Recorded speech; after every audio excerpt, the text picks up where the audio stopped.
Hi, I want to show you how to do a running stitch and a running back stitch with some sewing today. So the supplies you'll need are your embroidery hoop.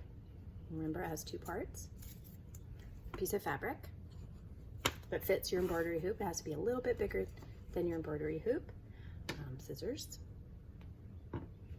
Embroidery floss. Now, we're not using thread today. Thread would be this, that's really, really thin for sewing on your button. This time we're going to use something a little thicker, and it's called embroidery floss. I'm using bright orange because that's what I had, but it comes in lots of different colors. Then we need a pincushion and a needle. We won't need pins for this one, but you'll need a needle. The one with the hole in it is the needle, and I keep the pincushion with the needle all the time. So whenever I put it down, I put it right in there so it doesn't get lost. We need a needle threader, and this time I'm using a pencil to make the design onto the fabric. Okay, you get ready to get started? Get your supplies together, and then you can do the running stitch. All right, so you're gonna need to first put the part of the embroidery hoop down that does just a plain circle, put it down flat on the table, and then put your fabric on top of that. Mine's already got a little indentation. And then you've got the top of the embroidery hoop, the one with the little tightener. You're gonna make sure it's the right amount of tightness to fit on, and you push them together. And then I usually tighten it up a little bit, and sometimes I even, if it's loose, I sometimes even pull a little bit of the edge of the fabric, and that brings it really tight like a trampoline in the middle of the fabric there. Okay, so this is ready. Excuse me. I'm gonna make a design with a pencil onto the fabric, and I can make any design I want. If you're a beginner, I would say keep it simple. A shape. Sometimes the letter of your name is a good idea. I'm gonna do a heart.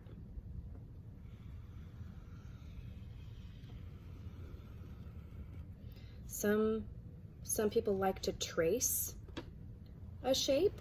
In the Montessori classroom, sometimes we will trace a metal inset or have a grown-up do a shape for you.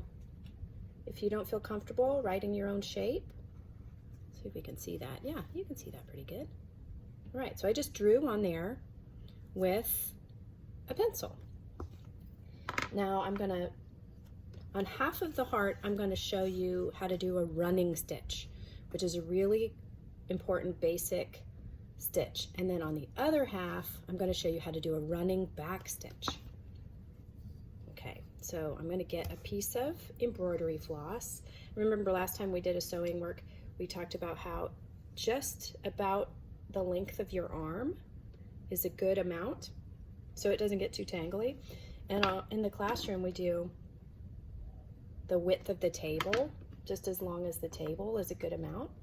Okay, I'm gonna show you how to do the needle threader again. This one takes a lot of practice. Okay, so the needle has a hole, which is called the eye, and the needle threader has a big hook and a little hook. Okay, and we're gonna use the big hook.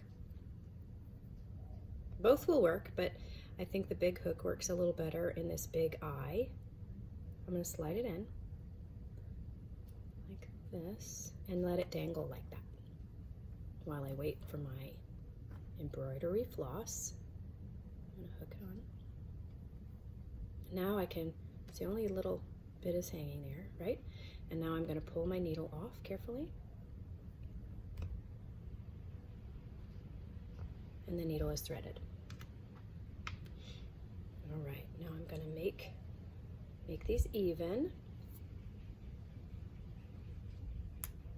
And there's two ways to do a knot. You can make a loop and go through. That's the way we can do it on embroidery floss. You just make a loop and put your tails through, and that makes it enough. And just like sewing a button, we're gonna go up, down, up, down. I'm gonna start with up on the line.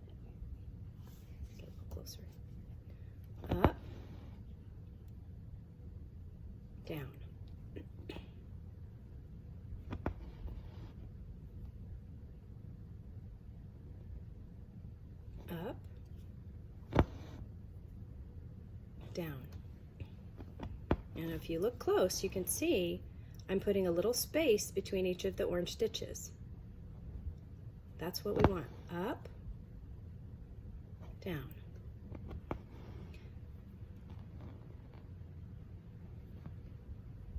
Up, down. On the line. I like to try and keep my stitches sort of the same length every time. It looks nice and neat to me, but that takes practice. Your stitches might look different, longer and shorter. As long as you're going in a row and not trying to come over here or over here. If you're going in a row, that'll be the right way. Okay? Up, down. You can also notice that I'm not turning it over and turning it over looking for my needle. I'm leaving it up the whole time. And how do I know how to get to the line? I can see where my needle is. Can you see that, where my needle is? I'm trying to get closer and closer to where I want to come up. There, that's where I want to come up. And it's not, I don't have to turn it over to see where the needle is. I can feel back there for where the needle is and pull it. I can do it from the front every time. I don't need to turn it over. Now I notice my embroidery floss is getting shorter and shorter. Before it gets too short to work with, I'm going to tie a knot. I'm getting really close. I think I want to do one more. Yeah, see, it's getting kind of short, so I want to turn it over and tie a knot before it gets too short. I still want a little bit of length of embroidery floss so they can tie the knot. Okay, now we're looking at the back, and I have a little bit of embroidery floss left.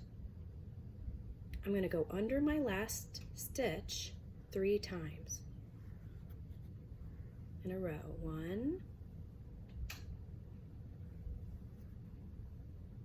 2,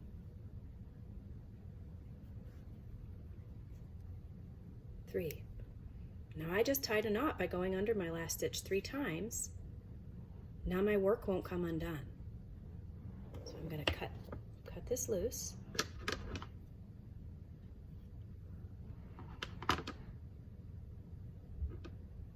Put my needle in the pincushion so it doesn't get lost while I do the next step. So that's what a running stitch looks like. I've got some scraps on there.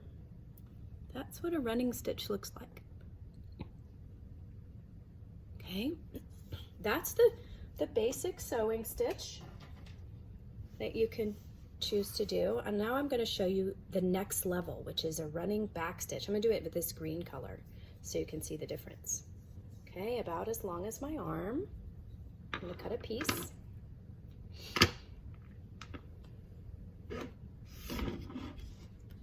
Okay, here's my needle threader again. And my needle in the hole, in the eye of the needle.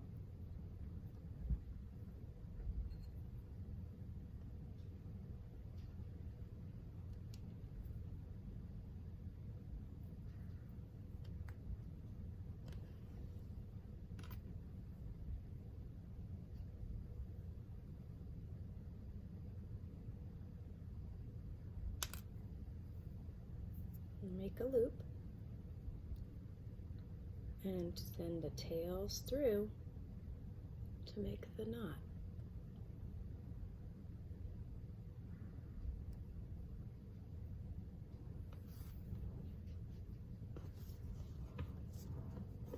Okay, I'm going to start here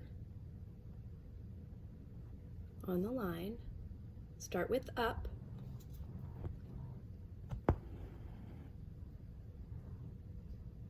Down.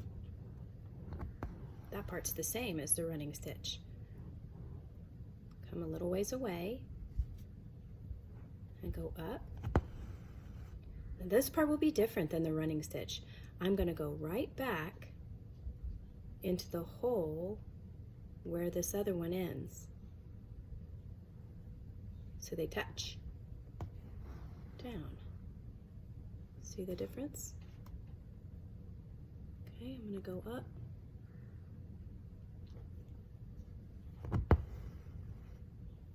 And I'm going to run back right there where my other stitch was.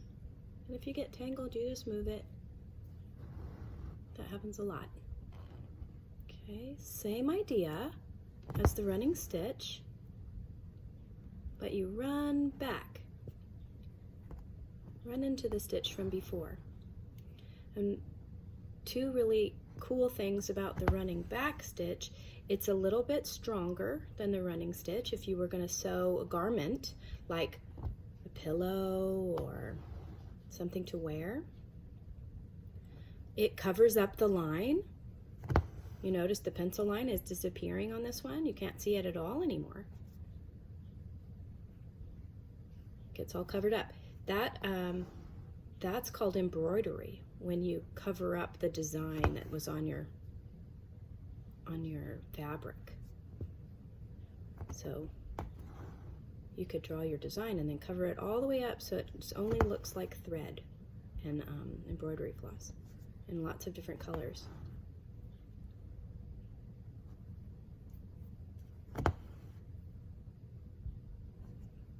And the last fun fact about this one, this kind of stitch, is this is how they used to make clothes. This kind of stitch is what people made clothes with before there were sewing machines, before there were stores to buy clothes. People would make their own clothes, and they would use thread instead of embroidery floss, and they would sew it all by hand like we're doing right now. I bet they even did it by candlelight, which seems crazy.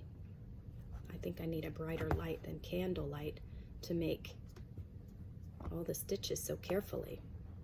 Okay, my embroidery floss is getting a little short, so I think I'm going to do that knot again. And look, even the back looks different. See that? I'm going to go under that stitch 3 times, the last one. 1, 2,